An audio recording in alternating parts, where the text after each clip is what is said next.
एक क्वेश्चन लेते हैं जून 2011 की।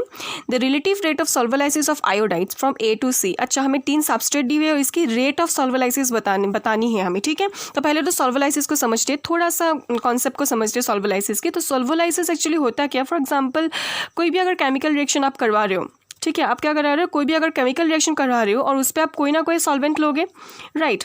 जब फॉर एग्जांपल कोई भी अगर आप सॉल्वेंट लोगे, फॉर एग्जांपल आपने पोलर प्रोटिक सॉल्वेंट लिया है, क्या लिया, पोलर प्रोटिक सॉल्वेंट, ठीक है।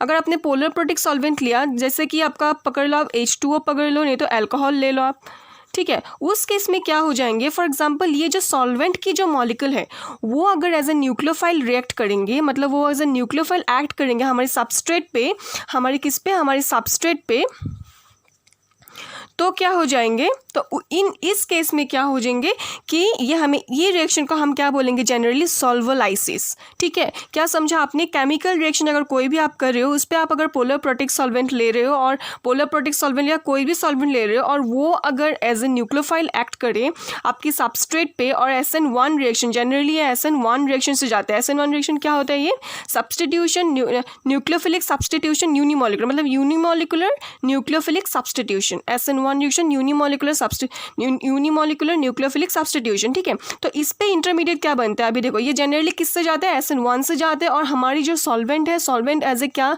एक्ट करते हैं, एज ए न्यूक्लियोफाइल एक्ट करते हैं, ठीक है।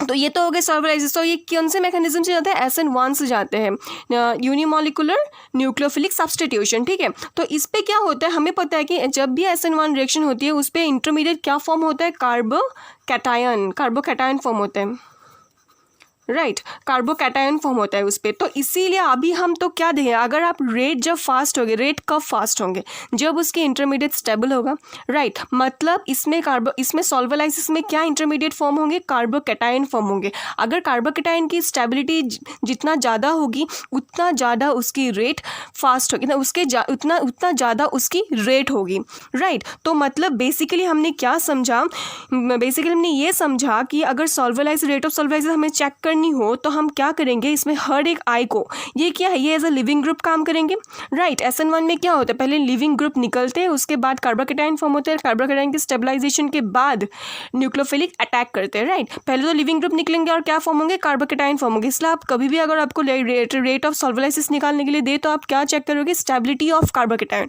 तो आप चेक करोगे stability of carbocation. For example हम ए को पकड़ लो और ए की आई को निकाल दो, I minus I as a leaving group निकल जाएंगे, या minus I as a leaving group निकल जाएंगे, और हमें क्या मिलेगा इस केस में, हमें मिलेगी 2 डिग्री कार्बोकैटायन, राइट। हमें क्या मिली, 2 डिग्री कार्बोकैटायन, पॉजिटिव चार्ज आ गए इसमें, I माइनस निकल गए as a leaving, I minus निकल गए एज ए लिविंग ग्रुप, और हमें क्या मिला, एक 2 डिग्री कार्बोकैटायन मिली है, 2 डिग्री कार्बोकैटायन मिली है इन केस ऑफ A। अभी बी केस में देखो, आप बी केस में क्या हो जाएंगे, अगर हम I को निकाल देंगे, देखो अगर हम I को निकालते हैं तो इस पे पॉजिटिव चार्ज आता है, और ये कार्बन क्या है एक्चुअली, ये है sp2 कार्बन, ये sp2 कार्बन है, राइट। और sp2 कार्बन क्या होता है, generally it's a very electronegative, ये इलेक्ट्रोनेगेटिव होता है। इलेक्ट्रोनेगेटिविटी की वजह से क्या हो जाएंगे, ये पॉजिटिव चार्ज को बहुत ज़्यादा अनस्टेबलाइज्ड कर देंगे। तो पॉजिटिव चार्ज sp2 में स्टेबलाइज नहीं होते हैं, negative charge stabilize, because it's electronegative, ये पॉजिटिव चार्ज को और ज़्यादा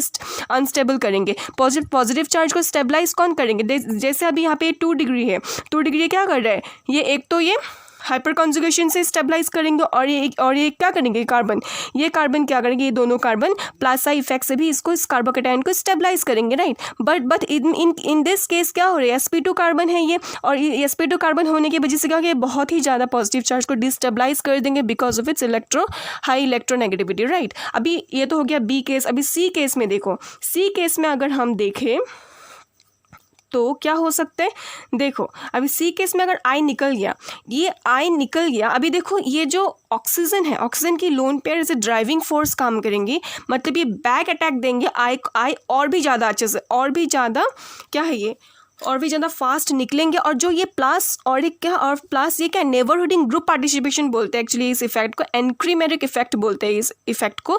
कोई भी अगर लोन पेयर कंटेनिंग ग्रुप अगर लीविंग ग्रुप को निकलने के बाद जो कार्बोकेटाइन है, कार्बोकेटाइन को स्टेबलाइज्ड करे फ्रॉम बैक साइड से आके अगर स्टेबलाइज करे, ये अपनी लोन पेयर क्या करेंगे, पार्शियली डोनेट करेंगे किसको, इस कार्बोकेटाइन को, इस इलेक्ट्रॉन डेफिशिएंट कार्बन को। जब आई निकल जाएंगे एज अ रिजल्ट ये जब ये इसकी इलेक्ट्रॉन जब इसको इलेक्ट्रॉन देंगे इस कार्बन की एंटी बॉन्डिंग ऑर्बिटल पे, और तो ये आई निकलने में एज अ लिविंग ग्रुप इसको निकलने में और भी ज़्यादा अच्छा होगा, और भी ज़्यादा ईजी हो जाएंगे। और प्लस ये जो कार्बोकेटाइन फॉर्म होंगे वो भी स्टेबलाइज्ड हो जाएंगे। ठीक है, इस केस को हम बोलते हैं नेबरहुडिंग ग्रुप पार्टिसिपेशन इफेक्ट, और हम बोलते हैं इसको एनक्रीमेरिक इफेक्ट, उसी को ही हम बोलते हैं एनक्रीमेरिक इफेक्ट। कोई भी अगर लोन पेयर कंटेनिंग ग्रुप आ जाए, इन बैक साइड से अटैक होता है। ठीक है, ये बैक साइड से अटैक होते हैं। अगर बैक साइड से अगर एंटी अटैक दे तो ये क्या करते हैं, वो बहुत ही ज़्यादा हाई रेट दिखाता है, बहुत ज़्यादा फास्ट जाता है रिएक्शन, बिकॉज इंटरमीडिएट इसकी काफ़ी ज़्यादा स्टेबलाइज्ड होता है because of neighbouring group participation effect, right, because of the presence of lone pair of electrons on the oxygen atom, right. तो आप खुद ही सोच लो भी कहाँ कौन सी स्टेबलाइज, तो सी सबसे ज़्यादा स्टेबलाइज होगी बिकॉज ऑफ एनजीपी, और एनक्रीमेरिक इफेक्ट भी बोलते हैं इसको। उसके बाद कौन स्टेबलाइज हो जाएंगे, ए क्यों, बिकॉज यहाँ पे क्या हो रहा है, 2 डिग्री कार्बोकेटाइन है, और ये प्लस आई से भी स्टेबलाइज हो रहा है कार्बोकेटाइन, और किससे, हाइपर कंजुगेशन से भी स्टेबलाइज्ड हो रहे हैं, राइट। और बी क्या हो जाएंगे, सबसे ज़्यादा अनस्टेबल। तो हमारी आंसर कौन सी होगी, ढूंढो इसे, कहा ये देखो, A option is the correct answer. ठीक है।